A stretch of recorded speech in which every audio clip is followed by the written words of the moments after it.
عباس کہتے ہیں اہل بیت کے بچے بچے کو معلوم تھا کہ امام حسین کربلا میں شہید ہوں گے، حتیٰ کہ جب جنگ صفین کے موقع پر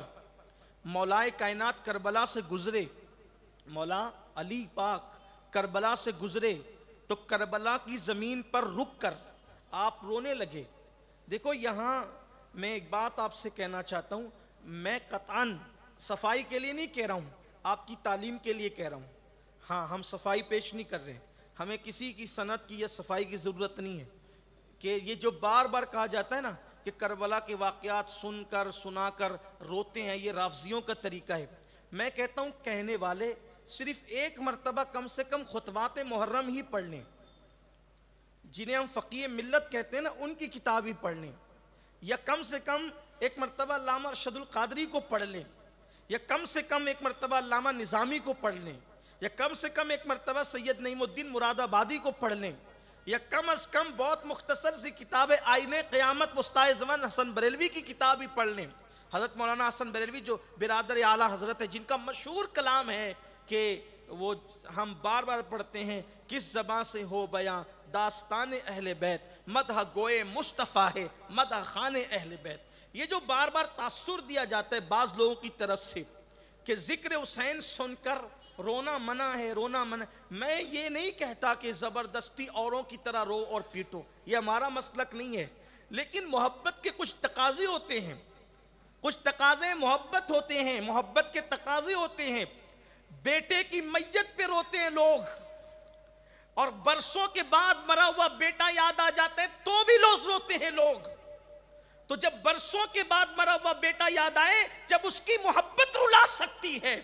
تو برسوں کے بعد اگر داستان حسین رلاتی ہے تو میں سمجھتا ہوں کہ یہ رافضیت نہیں بلکہ یہ محبت ہے۔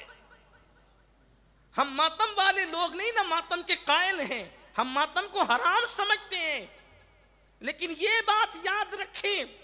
کہ جب جب بھی کربلا لوگوں کے سامنے بیان ہوا تو اہل محبت کی آنکھیں ضرور بھیگی ہیں، دل ضرور نرم پڑے ہیں۔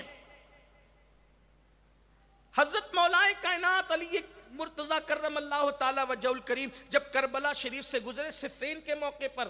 سفر میں تھے، کربلا میں رکے اور آپ کی آنکھوں میں آنسو تھے۔ لوگوں نے پوچھا کیوں رو رہے ہیں آپ؟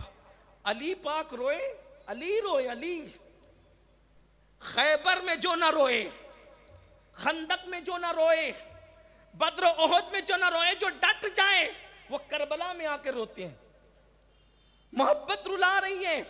تو پوچھا کہ یہ آپ کیوں رو رہے ہیں؟ فرمایا کہ یہ کربلا وادی طف ہے یہ، اور یہیں پر میرا بیٹا حسین اپنے تمام آوان و انصار کے ساتھ شہید ہوگا۔ یعنی جگہ بھی پتہ ہے، اور اتنا ہی نہیں، یہ بھی پتہ ہے کہ یہاں ان کے اونٹ بیٹھیں گے، یہاں ان کے خیمے لگیں گے، یہاں ان کے کجاوے رکھے جائیں گے۔ اونٹ کے اوپر جو لکڑی کا حصہ ہوتا ہے نا، اس کو کجاوا کہتے ہیں، یعنی کہ کجاوا کہاں رکھا جائے گا یہ بھی نبی کے گھر والوں کو پتا تھا، باب مدینۃ العلم کو یہ بھی پتا تھا، اور آپ رو رہے تھے وہاں کربلا شریف کے اندر۔ میرے پیارے آقا صلی اللہ علیہ وسلم کے پیارے دیوانوں، تو کربلا بہت مشہور تھی، داستان کربلا بھی مشہور تھی،